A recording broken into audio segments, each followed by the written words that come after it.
Baik, kita lanjut part 2 ya, materi prakarya kewirausahaan. Nah, ini materinya masih di bab ini, budidaya pembenihan ikan konsumsi. Untuk materinya yang akan kita bahas pada kesempatan hari ini adalah ikan mas. Silahkan disimak pembahasannya.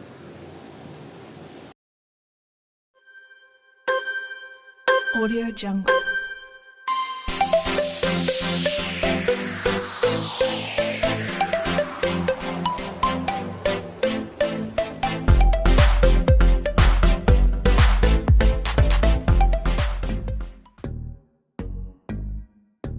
Oke, materi selanjutnya yaitu ikan mas atau karper ya.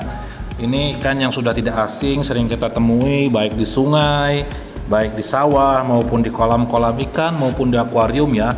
Ikan mas ini sudah sangat familiar di lingkungan kita, jadi sudah tidak asing lagi. Cuman, apakah kalian pernah memahami atau kalian pernah mencari tahu bagaimana sih ikan mas itu? Sejarah ikan mas ada di Indonesia, ikan mas ini termasuk ke dalam jenis apa, kategori ikan apa, ataupun ikan mas ini dibudidayakannya seperti apa, penjualannya seperti apa, harganya berapa, jenis-jenis ikan mas yang dapat dijual itu apa saja. Nah, kita akan bahas di materi ini. Jadi saya harapkan kepada siswa-siswi SMA Negeri 1 Pabuaran khususnya kelas 11 IPA 1-4 agar menyimak materi usaha budidaya pembenihan ikan konsumsi ini, khususnya untuk materi ikan mas. Kemarin kan kita sudah bahas dua ikan, yaitu ikan lele dan ikan nila. Nah, saat ini juga salah satu ikan yang menjadi komoditi atau ikan andalan yang sering dibudidayakan oleh masyarakat umum, yaitu ikan mas, terutama di daerah-daerah yang memiliki air yang bagus, air yang mengalir. Ikan mas ini sangat cocok dan sangat menyukai air yang mengalir ya. Oke, kita langsung bahas materinya ya. Ikan mas atau ada istilah yang sering dikenal oleh masyarakat luas juga atau ikan karper, yaitu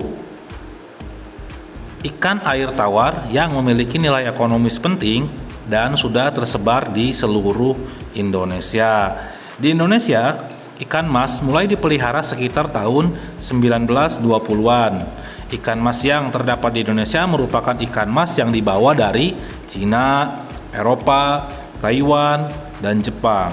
Selain itu, ikan mas punten dan ikan mas Majalaya merupakan hasil seleksi di Indonesia. Sampai saat ini sudah terdapat 10 ikan mas yang dapat diidentifikasikan berdasarkan karakteristik morfologinya. Oke, ini definisi dari ikan mas atau karper ya, dan sedikit ulasan tentang sejarah ikan mas yang ada di Indonesia ini. Nah, ini juga nih, di Indonesia juga banyak memiliki nama ikan mas ya. Nama-nama ikan mas di masing-masing daerah di Indonesia itu berbeda, nggak sama. Mungkin yang sama ikan mas doang, tapi secara bahasa daerah ya ada banyak perbedaan. Kalau bahasa Indonesia ya ikan mas gitu kan, ada yang nyebut juga parai, ada yang nyebut juga kancra, ada yang menyebut tike, ada yang menyebut tombro, ada yang menyebut raja, ada yang menyebut juga rayo, ada juga yang menyebut ameh, dan atau nama lain sesuai daerah penyebarannya atau sesuai nama di daerah tersebut. Oke, jadi jangan salah nanti ketika ada yang bilang ini ikan kancra. Nah, padahal sama. Menurut Anda itu parai, menurut dia ikan kancra, padahal sama ikannya, yaitu ikan mas. Makanya ketika nanti bertemu dengan teman yang berbeda daerah yang menggunakan bahasa yang lain, nah kamu gunakanlah bahasa Indonesia, ikan mas, udah. Jadi mereka tidak akan menggunakan nama-nama ikan mas yang aneh seperti ini. Jujur aja saya juga baru dengar nama-nama ikan mas ini, gitu kan? Oke, di dalam bahasa Inggris itu dibacanya carp, dan di dalam bahasa Spanyol carpa. Oke, sampai sini bisa dipahami ya nama-nama istilah lain dari ikan mas ini, baik secara bahasa daerah maupun bahasa Inggris dan bahasa Spanyol. Selanjutnya nih, ikan mas menurut ahli ya, atau sedikit ulasan ikan mas ini menurut ahli. Yang pertama ini ada pandangan dari Joko Suseno tahun 2000. Dia mengemukakan berdasarkan fungsinya, ras-ras ikan karper atau ikan mas ini yang ada di Indonesia dapat digolongkan menjadi dua kelompok. Yang pertama itu adalah merupakan ras-ras ikan emas atau ikan karper yang masuk kategori ikan konsumsi. Ketentuan dalam ikan konsumsi ini ada penjelasan juga. Sebagai ikan konsumsi dibagi menjadi dua kelompok ya, yakni yang pertama ikan ras atau ikan mas karper bersisik penuh, ikan karper atau ikan mas yang bersisik sedikit. Selanjutnya yang kedua adalah ikan mas ini atau ikan karper ini masuk dalam ras-ras ikan hias. Nah jelas tuh ya, waktu kalau yang ikan konsumsi kan seperti ikan-ikan yang sering kita makan di rumah makan tuh, yang sering kita dapat kalau lagi mancing dapat ikan. Nah itu ikan konsumsi. Nah masuk ke dalam kategori hias ini ikan koki, ikan koi, itu kan ikan-ikan mahal, ikan-ikan yang memiliki warna serta ciri khas yang sangat indah. Jadi dia biasanya kalau untuk ikan hias ini tidak dikonsumsi, lebih ke arah dimasukkan ke akuarium, dan orang yang memburu ikan jenis ini adalah orang-orang penghobi ikan. Beda kalau misalkan orang yang hobi makan nyarinya ikan konsumsi, ikan mas yang gede, dagingnya pulen. Nah itu biasanya orang-orang yang suka makan. Oke, sampai sini mengerti kan jenis-jenisnya ikan mas atau ikan karper ini? Yang selanjutnya ini ikan mas atau ikan karper ini yang memiliki sisik penuh adalah ras-ras ikan yang memiliki sisik normal, tersusun dan teratur, serta menyelimuti seluruh tubuhnya. Ras ikan karper atau ikan mas yang termasuk ke dalam kelompok ini adalah ikan karper atau ikan mas jenis Majalaya. Ikan mas punten juga masuk, atau ikan mas atau ikan karper jenis Sinyonya. Dan yang terakhir ikan karper atau ikan mas merah atau ikan mas yang warnanya merah kuning tuh, biasanya kan ada merah kuning, terus ada oranye, ada merah sama putih totol. Nah itu ya. Sedangkan yang tergolong dalam ras karper bersisik sedikit, nah adalah ikan karper kaca atau mirror carp yang oleh petani di Tabanan biasa disebut dengan nama karper gajah atau kelompok ikan karper hias, dan beberapa diantaranya adalah karper kumpai. Nah kalau misalkan ikan kumpai ini di wilayah Pabuaran juga kayaknya orang udah nggak asing dengan istilah ikan mas, ikan jenis kumpai ini. Yang mana ikan kumpai ini yang jelas saya tahu aja, yang saya pernah lihat adalah ikan mas yang memiliki sirip atau bagian ekor yang memiliki bulu yang panjang. Bukan bulu ya, siripnya panjang. Sirip bagian ekor, sirip bagian bawah, dan sirip bagian atasnya ini panjang dia seperti rambut-rambut. Jadi semakin indah. Makanya ikan karper atau ikan mas jenis kumpai ini masuknya ke dalam ikan mas kategori hias, bukan untuk kategori dikonsumsi, karena untuk dilihat keindahannya. Oke? Nah istilah lainnya itu sebutannya karper kaca atau ikan mas merah dan ikan koi. Nah ikan koi kan ini udah jelas-jelas tuh ikan-ikan mahal. Paling murahnya aja ikan koi itu kalau nggak salah itu 500.000. Ada bahkan yang harganya sampai 1 miliar. Coba tuh, kurang indah apa budidaya ikan mas? Apalagi budidaya ikan koi, bisa harga tinggi. Oke? Makanya kalian harus pahami nih materinya. Siapa tahu kalian nanti jadi pengusaha ikan mas yang sukses. Amin. Oke, setelah kita tadi bahas sedikit pengertian apa definisi dari ikan mas, jenis-jenis ikan mas, kemudian ras-ras ikan mas. Nah, di sini kita akan sedikit membahas sejarah dari ikan mas atau ikan karper ini ya.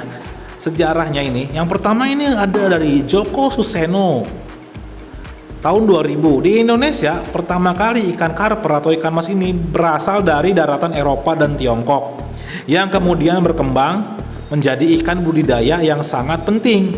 Sementara itu, menurut R.O. Adiwiyata 1981, ikan karper berkembang di Indonesia diduga awalnya berasal dari Tiongkok Selatan. Ya nggak jauh dari Cina lah Tiongkok itu. Disebutkan budidaya ikan karper sudah diketahui dan berkembang di daerah Galuh atau Ciamis, Jawa Barat pada pertengahan abad ke-19. Wow, tua juga ya. Masyarakat setempat disebutkan sudah menggunakan kakaban substrat untuk peletakan telur ikan karper yang terbuat dari injuk pada tahun 1860. Jadi buat budidaya ini pemijahan ikan mas kan kita pakai injuk tuh, injuk bisa disimpan. Ternyata dia udah dari tahun 1860 ya. Tua juga ternyata metode ini, tapi masih dipakai sampai sekarang. Berarti metode ini sangat efektif untuk budidaya ikan mas. Jangan ganti metode yang lain dulu gitu kan. Sehingga budidaya ikan karper di kolam di Galuh disimpulkan sudah berkembang berpuluh-puluh tahun sebelumnya. Sedangkan penyebaran ikan karper di daerah Jawa lainnya dikemukakan pada permulaan abad ke-20, terutama sudah terbentuk Jawatan Perikanan Darat dari Kementerian Pertanian Kemakmuran saat itu. Nah, setelah adanya tadi itu di Ciamis ya, abad ke-19, abad ke-20-nya itu setelah Indonesia mulai merdeka, dibuatlah kementerian ini membuat sebuah organisasi untuk menampung atau mengakomodir peternakan ikan mas yang ada di Indonesia ini ya. Kemudian dari Jawa ikan karper dikembangkan ke Bukit Tinggi Sumatera Barat ya pada tahun 1892 dan kemudian dikembangkan pula di Tondano Minahasa Sulawesi Utara pada tahun 1985, daerah Bali Selatan Tabanan pada tahun 1903, ND di daerah Flores Nusa Tenggara Timur pada tahun 1932 dan Sulawesi Selatan pada tahun 1935. Wow, lama juga ini ya. Selain itu, pada tahun 1927 atas permintaan Jawatan Perikanan Darat saat itu juga atau organisasi yang menaungi pembudidaya ikan mendatangkan jenis-jenis ikan mas atau ikan karper dari negara Belanda, yakni jenis Galicia, karper gajah. Kemudian tahun 1930 didatangkan lagi karper jenis Franciscia atau karper kaca, ikan mas kaca. Menurut Joko Suseno tahun 2000, kedua jenis karper tersebut sangat digemari oleh petani karena rasa dagingnya yang sedap, padat dan durinya yang sedikit, didukung oleh pertumbuhannya yang cepat pula dibandingkan ras-ras lokal yang sudah berkembang di Indonesia sebelum-sebelumnya. Maka dari itu pada tahun 1974, seperti yang dikemukakan oleh Joko Suseno, Indonesia mengimpor ikan karper ras Taiwan, ras Jerman, ras Fancy Carp, masing-masing dari Taiwan, Jerman, dan Jepang. Sekitar tahun 1977, Indonesia mengimpor ikan karper ras Yamato atau ikan koi dari Jepang. Ras-ras ikan karper yang diimpor tersebut dalam perkembangannya ternyata sulit dijaga kemurniannya karena berbaur dengan ikan karper atau ikan mas yang sudah berada di Indonesia, sehingga terjadi persilangan membentuk ras-ras baru, kadang baik, kadang juga tidak. Nah, ini sejarahnya.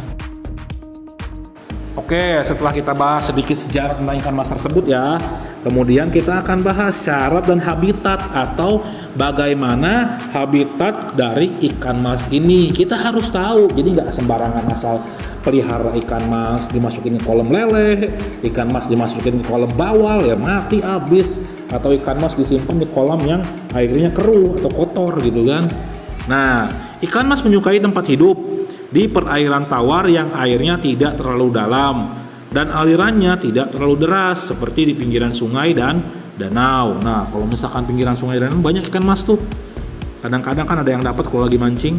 Ikan mas dapat hidup baik di daerah dengan ketinggian 150 sampai 600 meter di atas permukaan air laut dan pada suhu 25 sampai 30 derajat.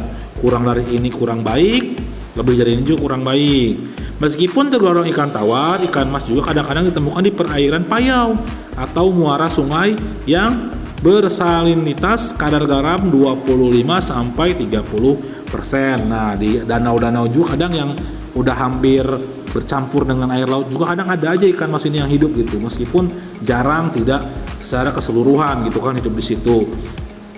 Ikan mas tergolong jenis omnivora, yakni dapat memangsa berbagai jenis makanan baik dari tumbuhan maupun dari binatang. Namun makanan utama dari ikan mas itu adalah tumbuhan dan binatang yang terdapat di dasar dan di tepi perairan. Nah, Biasanya ikan mas itu lebih suka makan yang ada di dasar atau yang ada di atas, yang terhanyut-hanyut oleh air tuh. Biasanya seperti itu. Kadang yang mancing juga tuh sering dapat ikan mas juga tuh kalau mancing di bendungan Sindang Heula tuh. Kalau ada yang pernah mancing di situ tuh. Oke, asal umpannya bener gitu kan. Jadi intinya ikan mas ini lebih suka di air tawar yang airnya itu jernih, airnya tidak terlalu deras, dan airnya tidak terlalu kencang ya, dan tidak terlalu dalam juga. Ini harus dipahami. Jadi ketika kamu ingin membudidayakan, kamu juga harus pahami ini. Jangan asal budidaya aja ya.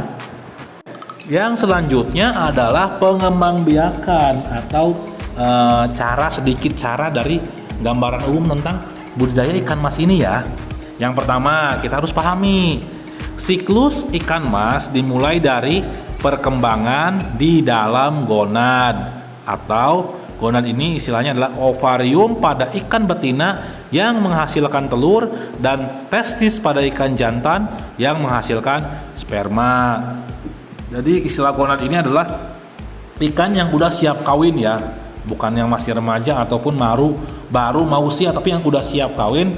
Istilah di dalam ikan ini adalah gonad. Oke? Sebenarnya pemijahan ikan mas dapat terjadi sepanjang tahun dan tidak tergantung sama musim. Ya, ikan mas ini tidak tergantung sama musim ketika mau dikawinkan atau mau pemijahan. Oke?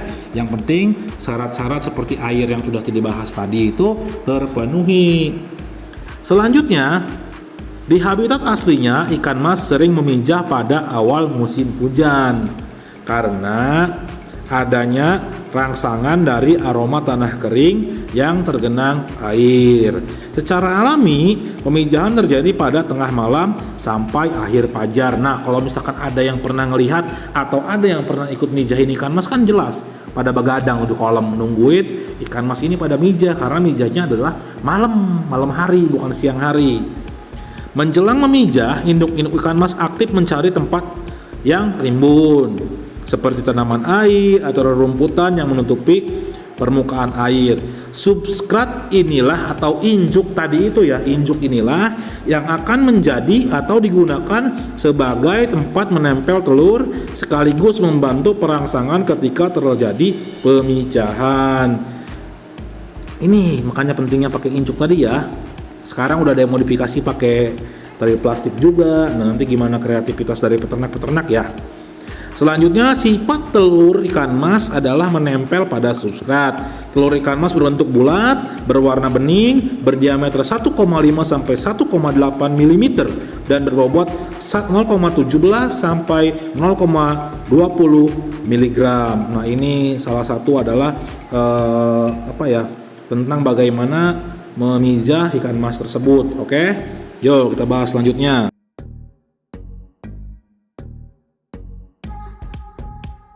Nah, ukuran telur ikan mas tadi ya juga bervariasi tergantung dari umur dan ukuran bobot indukan. Embiro akan tumbuh di dalam telur setelah dibuahi oleh spermatozoa. Antara 2 sampai 3 hari kemudian, telur-telur akan menetas dan tumbuh menjadi larva. Larva ikan mas mempunyai kantong kuning telur yang berukuran relatif besar sebagai cadangan makanan bagi larva. Kantong kuning telur tersebut akan habis pada waktu 2 sampai 4 hari. Larva ikan mas bersifat menempel dan bergerak vertikal. Nah, jadi harus dipersiapkan tuh. Setelah 4 hari kita harus menyiapkan pakannya untuk larva ini. Ukuran larva 0,5 sampai 0,6 mm dan bobotnya antara 18 sampai 20 mg. Larva berubah menjadi kebul larva stadium akhir pada waktu 4 sampai 5 hari. Pada stadium kebul ini, ikan mas memerlukan pasokan makanan dari luar untuk menunjang kehidupannya. Nah, di sini kita mulai kasih pakan dari luar ya, cacing sutra biasanya atau kuning telur atau yang lainnya, pelet. Pakan alami kebul terutama berasal dari zooplankton seperti rotifera, moina, dan dalphina. Oke, sampai sini paham kan? Oke, kita lanjutkan. Kebutuhan pakan alami untuk kebul dalam satu hari sekitar 60-70% dari bobotnya. Tadi bobotnya berapa tuh? Nah, pakannya berarti nggak jauh segitu gitu kan. Setelah 2-3 minggu, kebul tersebut tumbuh menjadi burayak, istilahnya ini burayak, yang berukuran 1-3 cm. Tadi kan ukurannya masih milimeter. Nah, sekarang naik nih menjadi sentimeter dan bobotnya 0,1 sampai 0,5 gram. Ya, sama juga tadinya miligram, sekarang naik jadi gram. Antara 2-3 minggu kemudian, burayak tumbuh menjadi putihan atau benih yang siap untuk didedarkan, yang usia 3-5 cm dan bobotnya 0,5 sampai 2,5 gram. Putihan tersebut akan tumbuh terus. Nah, biasanya nih yang dijual-jual untuk pembenihan itu biasanya ini nih, usia 2-3 minggu ini nih ikannya ya. Biasanya mulai dijual, mulai disortir, ukurannya yang sama, warnanya yang bagus, misalkan warna yang hitam masuk kemana, warna yang seperti apa juga ada ketentuannya ya.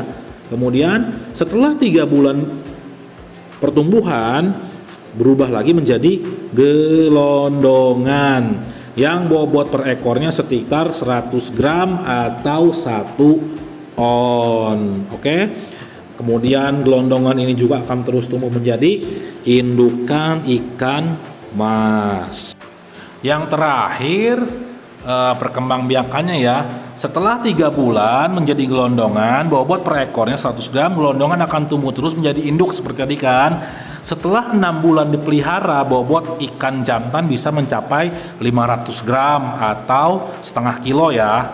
Nah, yang selanjutnya indukan betina bisa sampai 1,5 kilogram setelah berumur 15 bulan atau 1 bulan lewat 3 bulan, 1 tahun lewat 3 bulan deh. Indukan-indukan ikan mas tersebut mempunyai kebiasaan mengaduk-ngaduk dasar perairan atau dasar kolam untuk mencari makanan ya, seperti yang kita tadi bahas di habitat aslinya ya. Ikan mas ini mencari makanan hewan-hewan yang berada plankton-plankton, tumbuhan-tumbuhan yang hidup di dasar sungai atau dasar rawa atau dasar kolam. Makanya dasarnya kalau bisa untuk ikan mas ini jangan dasar yang dari semen full, tapi sudah ada dari lumpurnya, sudah ada plankton-planktonnya ya. Nah, setelah kita mempelajari sejarahnya, asal muasal, habitat aslinya, bagaimana dia hidup di alam, bagaimana cara pemijahan, pembenihannya. Nah, ini gambaran umum aja nih untuk kita atau untuk kita pelajari gambaran umumnya aja. Ini harga ikan mas atau harga cover yang ada di pasaran nih. Untuk harga ikan konsumsi ya, sesuai yang dibagi menjadi 2 nih ikan mas kan. Yang pertama ikan konsumsi dan ikan hias. Nah, untuk ikan konsumsi ini biasanya usia panen atau usia siap goreng dan bakar itu antara 24.000 sampai 40.000 per kilonya, per kilogram. Ini tergantung daerah masing-masing karena masing-masing daerah memiliki harga yang berbeda. Bisa kurang dari ini dan bisa lebih karena kita tidak tahu di daerah tersebut pasaran seperti apa. Selanjutnya yang bisa kita jual juga dari usaha ini adalah benihnya. Benih ikan konsumsi ini atau ikan mas ini itu antara 500 sampai 3.000 per ekor. Bisa juga lebih, bisa juga kurang, tergantung harga pasaran yang ada di daerah tersebut. Sedangkan untuk ikan hias atau yang kategori hias seperti koki, koi, kumpai dan lain-lain ini biasanya antara 100.000 sampai berjuta-jutaan, bahkan ada yang ratusan jutaan dan bahkan ada yang miliaran-miliaran juga, tergantung dari keindahan dan bagusnya jenis ikan jika kita ngebahas untuk ikan hias. Oke, sampai sini bisa dipahami materinya ya. Ya, materinya sedikit ya. Ini kita hanya ngebahas dasar-dasar pengetahuan tentang ikan mas tersebut atau untuk usaha budidaya pembenahan ikan konsumsi, karena ikan mas ini termasuk ke dalam salah satu ikan konsumsi. Jadi buat adik-adik atau para siswa-siswi apabila ingin mempraktekkan, nanti kita bisa praktekkan setelah pembelajaran online ini berakhir atau sudah beres pandemi ini. Oke, bagi adik-adik silakan isi absensi di kolom komentar dengan format nama, kelas, kemudian tik hadir. Dan jangan lupa like dan subscribe channel ini ya, buat ngedukung pembelajaran kita supaya lebih nyaman, karena ketika di YouTube itu sangat mudah untuk diakses. Oke, baik, mungkin cukup sekian pembelajaran pada hari ini. Kurang lebihnya mohon maaf dan terima kasih atas perhatiannya. Wabillahi taufiq wal hidayah. Wassalamualaikum warahmatullahi wabarakatuh. Semangat wirausaha.